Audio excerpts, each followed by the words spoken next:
Hey everybody, having an unboxing today. As you can see, it's the Oppo R15 Pro. This is my first time testing an Oppo device, so I'm quite excited. Mainly, although at the same time, I know that the phone will look exactly like this one, the Vivo X21. The specs are virtually the same. Snapdragon 660, 6.3-inch display with 6 gigs of RAM and an AMOLED panel. That's 1080p resolution, I believe. I will double check on that. But this phone runs a different software than Vivo. Vivo uses an Android skin called FunTouch, whereas Oppo software is named Color OS. So I'm excited to check it out because the software will be different and the camera performance might be different too. But otherwise, the in-hand feel should feel very similar. The packaging is different, so that's cool. Ooh. Oh, okay, the back. This is a red color, obviously. The back actually feels a little bit different. I will play with it later. Let's finish the unboxing first. A nice little touch. The SIM ejector tool is the same as the Oppo logo, like the O. And then you have a quick start guide, information guide, and a soft gel case. And right here you see a nice touch. You have a US plug. China also uses this, so this is a US China plug. Thailand and Japan uses this too, so US, China, Thailand, Japan. And if I'm missing any more countries, apologies. And earbuds. So these look very similar to the Apple's AirPods. And you get a charging cable down here. It is unfortunately micro USB, so not USB 3.0. Now let's get to the main event.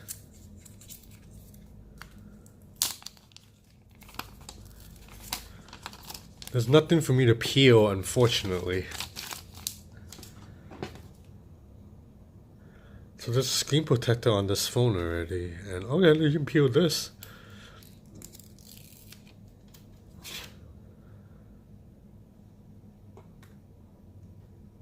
The bottom bezel seems to be, I think the Vivo's bottom bezel might be a little bit smaller, I think. Anyway, I'm going to play with the Oppo phone for a bit and then I'll be back with a hands-on. Hey everybody, back with the hands-on of the Oppo R15 Pro. So first things first, this hardware is very similar to the Vivo V9 as mentioned, but they're not exactly the same. So the Oppo R15 Pro actually has a ceramic back. That's why the back feels a little bit sturdier and less flimsy compared to the Vivo X21. This phone is a little bit heavier too. I believe it weighs 175 grams compared to the 156 grams. So this is a little bit of a heftier phone, but in a good way.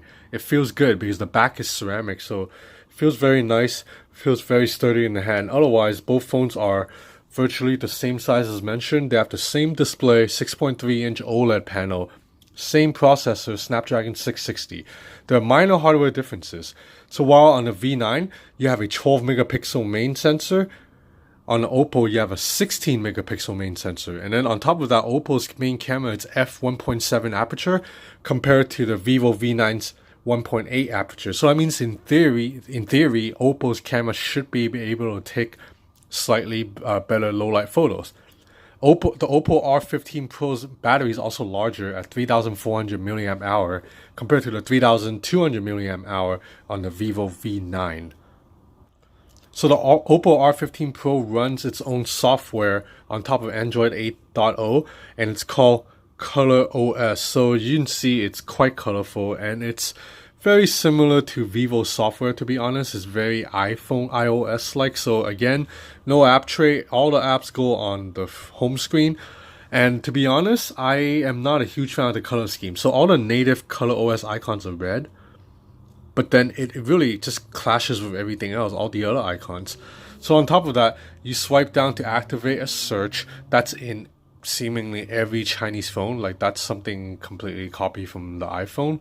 But unlike Vivo, which you have to swipe up to bring down the control center, on the Oppo Color software, it's more traditional Android, meaning you get brightness toggles and Wi-Fi and Bluetooth, all that right here on the notification shade, instead of like on a Vivo phone, which requires you to swipe up to activate from the bottom. So you notice that I don't have any navigation buttons right now. It's because I'm using swiping gestures, and I really like Oppo's implementation the best, even better than Vivo's implementation. So let me tell you why. So here you can go smart and convenient and go navigation keys. So right here you see that you are able to just apply virtual keys, and then that way you will have all the traditional home buttons, and you can jump between apps by double tapping. And then on top of that, you can switch the button layout to the back button on the right side if you like. And you can also set it so if the bar can be hidden or not. So that's very useful. But if you want to use swiping gestures, there's actually a lot of different options. I mean, check it out. On the Vivo phones or the Xiaomi phones, there's only one swiping gesture. This one, you have multiple choices. So this one, it's pretty self-explanatory. You swipe up in the middle to go home, and you have back, swipe up on either side to go back. You have simple, which gets rid of the back. You simply swipe up to go home, or you swipe up and hold to bring up the app tray. So this is like an iOS or iPhone 10 like gesture right here. But if you don't want that, you can come down to here, which is how I like it, and just basically have the three traditional buttons. You just have to swipe from where the three buttons are at, kinda. So you swipe here to go back, you swipe down the middle to go home, or you swipe up here to bring up app overview. So kind of like where the traditional Android buttons would be, that's where you swipe. So Snapdragon 660, 6 gigs of RAM. So performance, you can expect to be pretty smooth. 660 is not the most powerful chipset, but it's definitely more than enough, right? I ran Geekbench earlier, so let me find it. You see how annoying it is not having an app tray? So I'll just have to find it like this. Geekbench 4. So it scored 1603, 5792. So 5792 multi-core is solid, definitely in the mid-tier kind of phone range. Although this phone is actually a little bit pricey.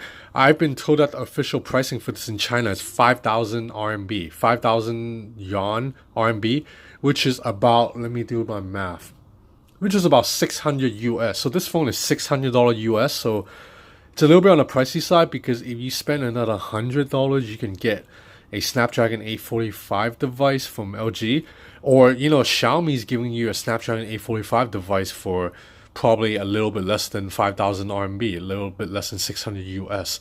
And obviously there's the OnePlus 6, ironically, really same parent company as Oppo, that will give you a phone with similar design with Snapdragon 845, probably 8 gigs of RAM for probably around the same price range, like 500 to 600 US dollars. So at this price range, it's a little bit pricey, but I kind of get it, because Oppo, it's like a really premium brand in China. It's like up there with Huawei. So in China, people are willing to spend money on these things.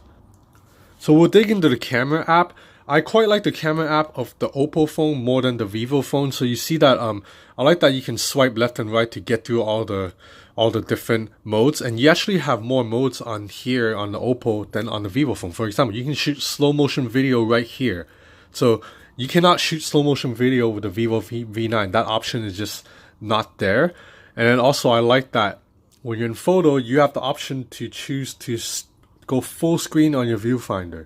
So that's really cool. It's really immersive to be able to have full screen on your viewfinder. So I find the shutter speed to be really fast, very responsive. So meanwhile, another feature that's not available on the Vivo device is that you can shoot portrait mode with the iOS iPhone 10 style. Actually, iPhone 8 has it too. iPhone 8, iPhone 10 style inspired stage lighting.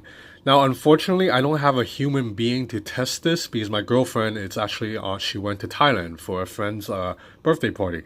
So I'm here in Hong Kong by myself. So I'm gonna have to use Groot to test my portrait lighting. So so far I'm like 90% sure it's not going to work as well as the iPhone 10's portrait lighting, because it actually looks really damn good on the iPhone 10. So here, you see that this is natural light, and you can change it to state, film, tone, rim. I don't know what rim is, and bicolor. So just do film light, so you can do that. Let's focus on Groot. Take the picture. It takes a second to process, and then the result is like this. It actually looks pretty decent. The bokeh effect here, it's not bad. I tested bokeh outdoors too. Obviously, again, I don't have a human to test, so I tested on stuff like my phone and Groot, and I think it looks pretty good for a mid-range phone. So the AR stickers that were in the Vivo V9 is also here. So as you can see, you can apply this on both the front firing camera or the main camera. So it really just, it's pretty gimmicky, but I think it's kind of cute. So now let's look at some photo samples. So again, Vivo and Oppo, even though these two phones are very similar and they're owned by the same parent company, the software behind both phones are completely different, and they kind of do have its own take on how to process images. So in general, I find images on the Oppo to be cooler, while images on the Vivo X21 to be warmer. So you see right here, these are the exact same shot taken at the same time, but you see it's just a cooler tone right here, and just the building kind of looks like different colors a little bit. It's a little bit warmer on the Vivo device. Overall, I would say the Vivo device, it's more accurate to real life, but the Oppo image looks better. Let's scroll through a couple more photos. So this is another image shot with the Oppo R15. So you see details are quite good, and now it's compared to the Vivo X21. So you see that again, the Vivo image is a little bit warmer. In terms of details, they're both quite similar, although the Oppo image, it's a larger photo because the camera has more megapixels. But let's stop comparing, because I will make a different video comparing the cameras of the Vivo X21 and the Oppo R15 Pro.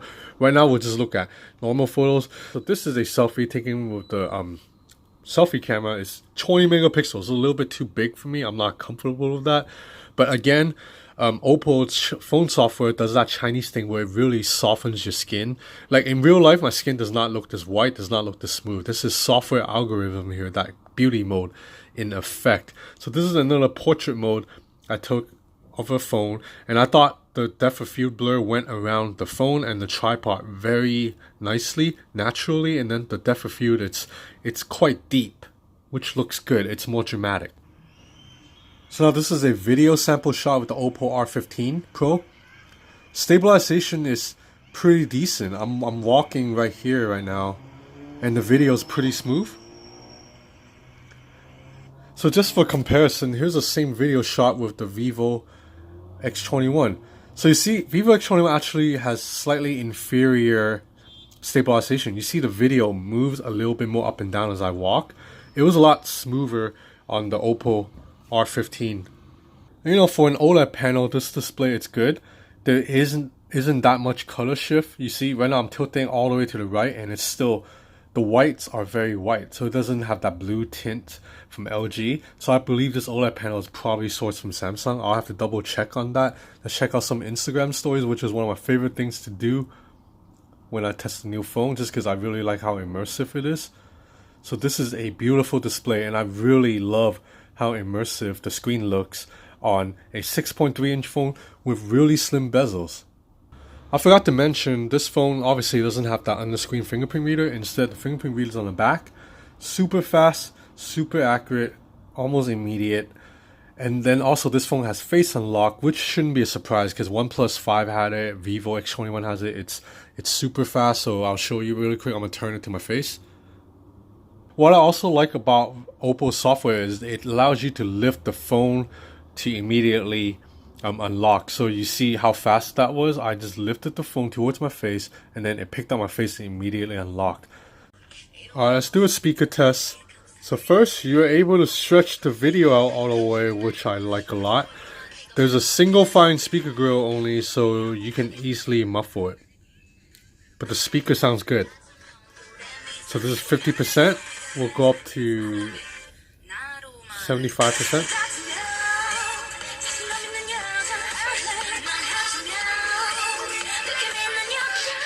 So see, at 100% the sound is pretty full, no distortion, even a teeny bit of bass.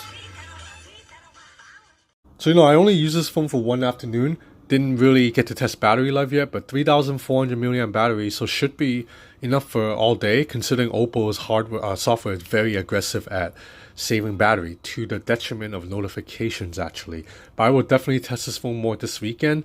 I'm gonna have another video comparing cameras on both phones, and I'm probably gonna do a review of this because I really like this phone. I like the Vivo, but the back feels a little bit plasticky and cheap to me, and this just feels a little bit more hefty. This feels like more like the real deal, although I'm not a big fan of the red color. But this is it, the Oppo R15 Pro, my very first Oppo device I'm testing, and I am impressed, even though I don't like the software, but that's okay because I'll just put Nova launcher on it and then my phone will look like stock. Thanks for watching.